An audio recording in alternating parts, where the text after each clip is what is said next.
শুটকি সম্পর্কে বলতে হলে আপনার এখানে আসতে হবে।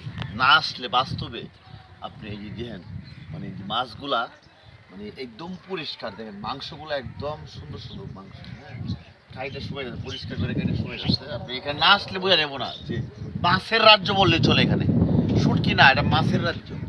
হ্যাঁ আমরা তো আসছি, অনেকেই বলে যে কক্সের থেকে আমরা শুটকি নিয়ে আসবো।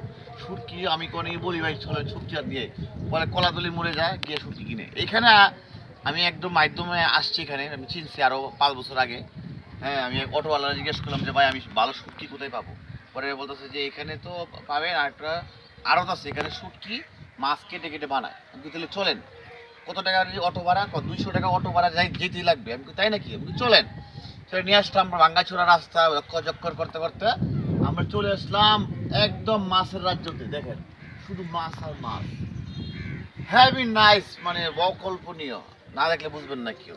এটাই বাস্তব, অভাব নাই। দেখেন এক এক মাছ।